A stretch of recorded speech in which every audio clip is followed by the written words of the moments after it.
my name is Cate Hayes, and I'm in 10th grade. I'm so happy to be here tonight to share with you what not only I, but what all 8 of us have been working so hard on for the past several months.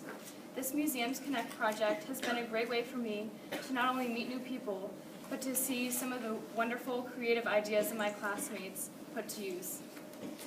For the first workshop of this project, we were asked to brainstorm a list of Chinese stereotypes that Americans had.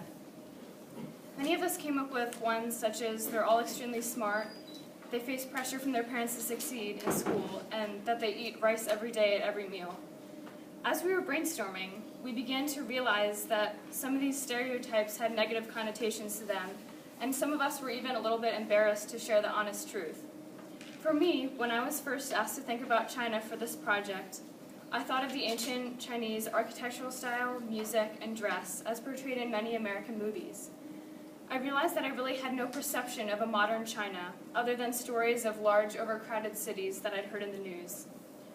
Movies and TV shows such as American Dragon, Ni Hao Kai Lan, and Kung Fu Panda all depict a very traditional image of China, and the modern China that I had in my mind came from textbook pictures and ads.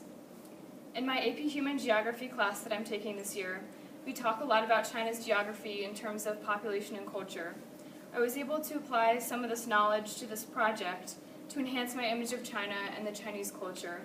But I think that my perception changed the most as I talked directly to the Chinese students over QQ.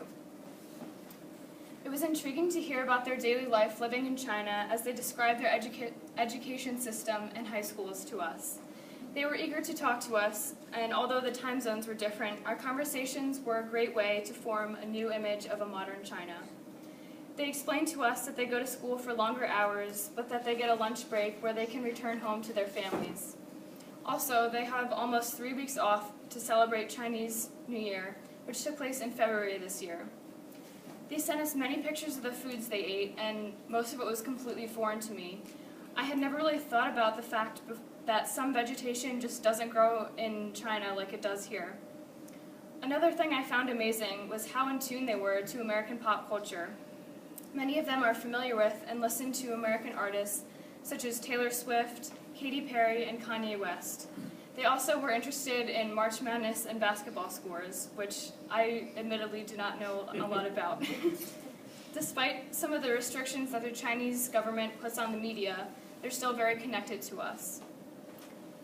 Now that I have communicated with the Chinese students and done my portion of this exhibition, I will start by not perpetuating stereotypes in school and in the community.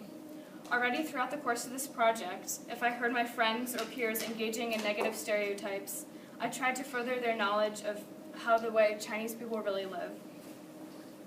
As for in the future, I'm looking towards working in the publishing field or maybe even in linguistics. It is important for both of these careers that I use the knowledge I have gained through this project to bring my best to the table. If I work in publishing, I will most likely encounter China somewhere in the media. It is possible that I can combat these stereotypes, for example, working as an editor. If I go into linguistics, I will need to further my education of the Chinese language. This year in the fall semester, I was fortunate enough to have the amazing experience of taking the Mandarin Chinese 101 class offered through Montgomery County Community College at Souderton Area High School. The professor, Vivian Zheng, was a Chinese native speaker from Shanghai, and it was beneficial that she not only taught us the language, but the culture that went with it. At its roots, a country's language and culture are directly related, and I definitely learned that through taking this class. Chinese culture has been influenced by thousands of years of history, and it is interesting to see how far their language and culture has developed. This trip to China would not only expand my horizons further, but immerse me in a culture that I have only begun to learn about. It would give me an opportunity to practice my Chinese in the best possible place and to serve the world to better combat stereotypes. Going to China would also mean living in a native Chinese household, which, when traveling in a foreign country, is much different than staying in a hotel. It takes culture to a whole different level because you are actually experiencing and living the life of a Chinese native for a week. I have learned so much through this wonderful project, and I would like to thank the Pearl Buck House for providing this venture to our school. This opportunity of a trip to China is a once-in-a-lifetime chance, and I would be honored to be chosen. Thank you.